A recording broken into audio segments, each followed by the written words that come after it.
Hey guys, welcome back to my channel. सबैजना सन्चै हुनुहुन्छ होला, म पनि गनाउँदै सन्चै छु र प्रिपेयर पनि छु होइन। सो हामी चाहिँ अब उठेर फ्रेस भइसकेको छौँ होइन, ड्युटी सुटी जानेवाला छ। सो आज चाहिँ हाम्रो भक्ति भाइको आँखा लगाउने पार्ट 2 छ होइन, कस्तो छ के छ। अस्ति पार्ट 1 गरेर चाहिँ स्टप भएको थियो नि त म पनि, हामी पनि। सो आज चाहिँ पार्ट 2 लिएर आइसकेको छु। सो कस्तो लाग्यो त्यस्तो प्रतिक्रिया दिनुहोस् होइन, ढिलो नगरेको भिडियो हेरौँ है त।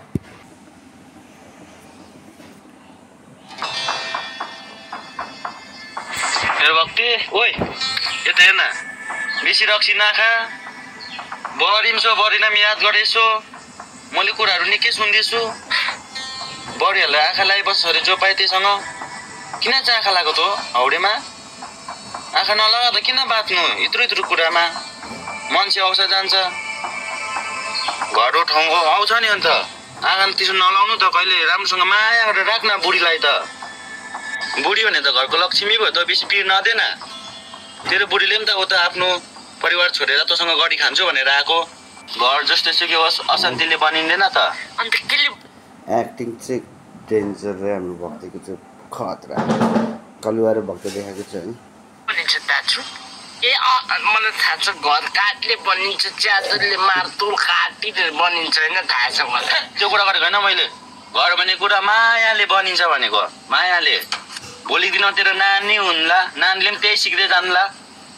तर राम्रो पो भनेको त, बुझिस्? हजुर बुझेँ दाजु। अबदेखि त्यस्तो गर्दिन, नगर्ने त्यहाँ। ठेलिदिनुहोस् न अलिकति, उठ्न आफै अलि ठेलिदिनुहोस् न। अबदेखि त्यस्तो गर्दिनु ल ल दाजु, ठेलिदिनुहोस् न अलिकति। खानिदिनुहोस् न अलिकति। ए हो त यति राख बस तर के खाइरहेको थिइस् क्या हो? खोइ कान्छीले खातामा लेखिदिन्छु भने के घर जान सक्छस्? कहाँ पो घर यता यता उकालो जा, बिस्तारै जाने सक्छ जानु? सक्छ। भक्ति टोटल्ली झ्याब होइन, पुरै झ्याब गरेर बढी आँखा लगाएर हैरान गरे। गाउँले धरीले अब सम्झाउनु पर्ने भइसकेछ भक्तिलाई। सो अब के हुँदैछ हेरिदिनु न त केटा हो। के पुगाइदिनु बिस्तारै जा ल। भक्ति हिँड्यो घरतिर है केटा। ए मेरी बुढी, मेरो ससुर बुढोको एक्लो छोरी। पुरा ए मेरो बुढी भन्दै आएर फकाउँदा आएको छ भक्तिले है। मेरो राम्री बुढी, तिमी कहाँ छौ? यहाँ आऊ। तिमी जतिको राम्री नि संसारमा छैन। ए मेरो बुढी, मेरो फुलु फुलमाया, फुलमाया। ओ ठ्याङ्ले कान सुन्दैरस्? होइन आज के भयो? मेरो बुढालाई पुरा माया पो देखाउँदैछौ त, के भयो? पुरा माया देखाउँदै। मेरो बुढी तिमी पहिला उयो चेयरमा बस न ल बुढी, ल पहिला त्यहाँनिर चेयरमा बस त तिमी। आज चाहिँ म तिमीलाई इज्जतसँगले सोध्छु। किन? के कुरा भन न बुढा।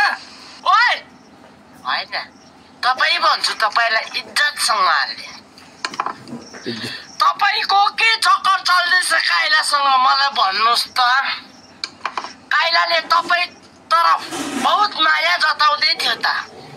काइला के सम्बन्ध चल्दैछ भन्नुहोस्? आज यहाँ आइपिएल चल्छ। के हुनु के न के नि? अब काइलासँग के सम्बन्ध छ? आज यहाँ आइपिएल चल्छ रे केटा। पुरा मान्छेहरूसँग माखा लाउनु छोडेन है? यो मान्छेसँग बिहा गर्नुभन्दा अगाडि मेरो आँखा किन फुटेन? यस्तो घटिया मान्छेसँग बिहा गरी पठाइछु। तो रेडियो नेपाल बेसी नबोल, बुझिस्? तेरो कोसँग चक्कर चल्दैछ, कहाँनिर के हुँदैछ मलाई सबै थाहा छ, बुझिस्? नसिकाए पनि हुन्छ।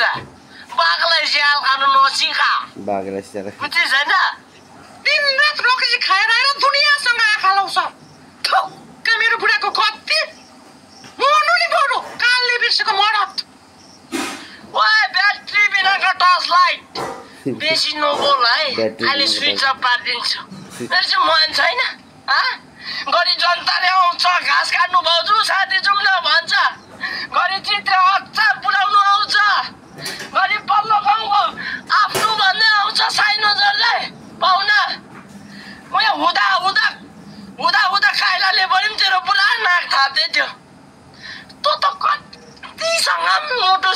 सकेको साला जिउँदै बुढाको आँखा छल्ने कि तैँले मत्थु भनेर हेपेको मलाई इजिटेक गरेको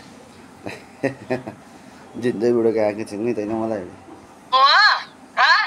मत्थु नै भए पनि मेरोमा इज्जत छ इमान छ मान्छेको अगाडि हाँसो हुन्छ यार फुलमा जान्छस् भने जा म केही भन्दिनँ जान्छस् भने जा बुझिस् बाघलाई स्याल खानु नसिका यार फुलमा यार त जस्तो बुढी नि त जस्तो बुढी चाट्टा बुझिस् ए पारा तँ त्यस्तो मत्थुसँग कसले बिहा गर्छौ ल तैँले त बिहा गरिस् भनेपछि अरूले चाहिँ गर्दैन होला पहिला नै मत्थु भनेर थाहा पाएको त घन्टा बिहा गर्थे अरे कला हो टेक्निक हो अरे जा रे जा जा मतलब के मतलब त जस्तो बुढी नि फुलमा चाट्टा बाघले स्याल खानु नसिका राख्नुहोस् लुगाहरू जुत्ता लुगा खासा बरु राख्नुहोस् ताजा ताजा माछा झुल काले भाइ फेरि माछा बेच्दै आयो ताजा माछा मालिक हो मालिक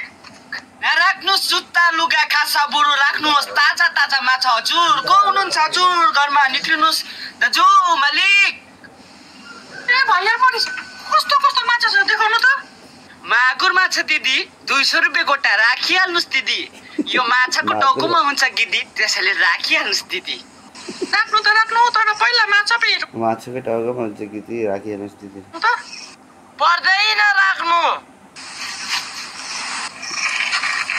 तँ भैया यहाँबाट जान्छस् कि तँ तेरो माछा सँगसँगै बेचिदिउँ जान्छु हौ हजुर जान्छु हुन्छ दिदी दाजु नभएको बेलामा आउँछु रेडी बस्नु है दिदी माछा किन्नुको लागि हुन्छ दिदी गयो है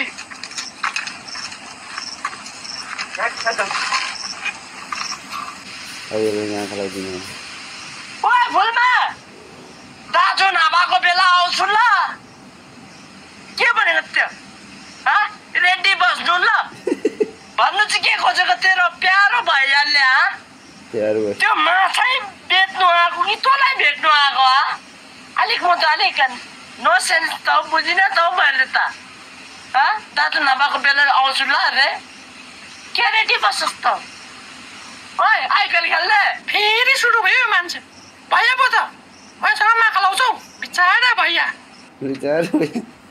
बुझिस अरे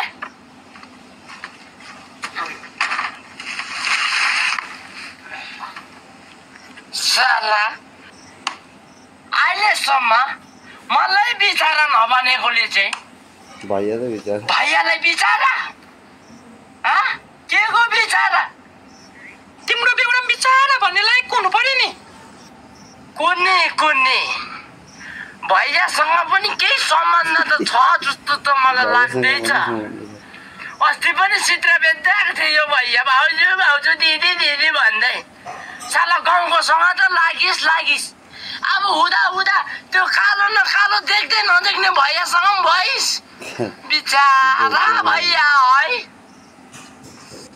होइन तिमी मेरो बुढा नै हो लो अब त झन् कन्फर्म भयो तिमी मेरो बुढा नै हो अरे तेरो मुखबाट यति सुन्नु बाँकी थियो यति हुनु बुढा कति छ तेरो त जा त्यो भैयासँग अब सिधै बिहादान गर्नु है म आशीर्वाद पनि दिन्छु त्यही भैयासँग बिहादान गरेर बाम माछा बेच्नु कुन चाहिँ माछा बाम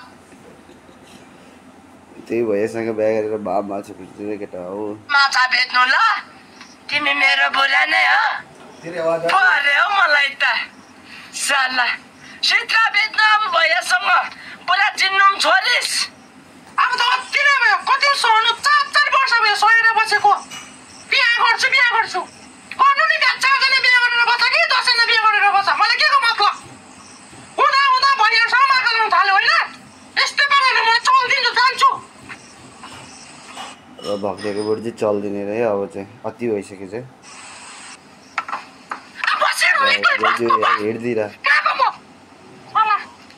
नसकेको सत्ती च्याङ कति च्याङ गरेको कति सोएर बस्नु सँग बस्नु त कहाँकै बेस कहाँको म बसेको अब त सुरु गर ए फुलमा त जस्तो चाट चाटा जा जा जा जैसे चाट लेके आओ मलाई पनि तँसँग बस्नु मन छैन तँ भन्दा राम्री गुलाबको फुल जस्तो फक्रिरहेको ल्याउँछु बुझिस् एउटा गए दुईटा आउँछ दुईटा गए चारटा आउँछ तँ जस्तो बुढी नि चारटा कालो गए गोरो गोरो गए झन् कालो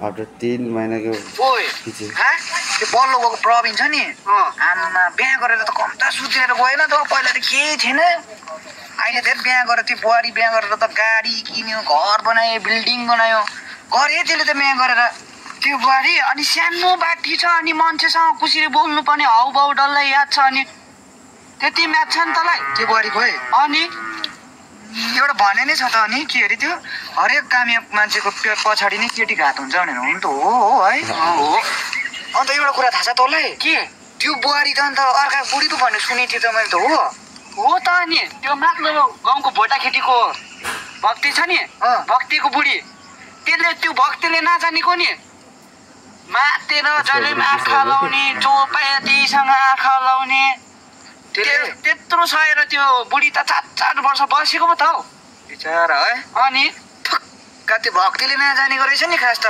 त्यति राम्रो बुझाकी संस्कारी बुढी पाएको थिएछ नि पाएको बुझ्ने ठक्क हामीले पाउनु पर्थ्यो त्यस्तो बुढी चाहिँ हामीले रानी बनाएर राख्थ्यो त्यस्तो बुढीलाई म रानी बनाउँथेँ त्यति राम्रो बुढी ठक्क त्यसको मायाको मान्छे हुनु त भाग्यमानीको निदा ठुलो भन्छ कि त्यसको ठुलो थियो त फेरि अन्त ठुलो त्यसले अलिक उपयोग गर्न सकेन हौ त्यो निधारलाई कति भक्ति त काम लाग्दैन अब त्यति राम्रो बुढी घुमाइ पठाइहालिस मान्यो हेर त्यो प्रवीण उँभो लागेको अनि जाउँ हो राक्षस होला रानी बनाएर घरकै बुढी त रानी बनाउन सकेको छैन के बनाउँछ कहाँ दाजु रानी नै हो नि डरले थाहा छ नि त उसको चल्छ त्यहाँदेखि ठुलो के कुरा छ के भन्छ यसले हो त दाजु हुन्छ मेरो रानी बराबर हो नि स्वर्ग जस्तो जिन्दगी नर्ग्या बनाएछु पाएको थिएछु नि हिरा जस्तो बुढी चिन्नै साह्रो पर्यो चिन्नै सकिनँ अहिले हेर न केटी छ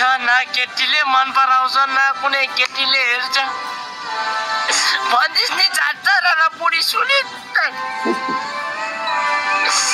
खतम भयो भक्तै लास्टमा गएर सेन्टीमा होइन अर्को कुरा सुन्यो भने चाहिँ त्यही मेरो जिन्दगी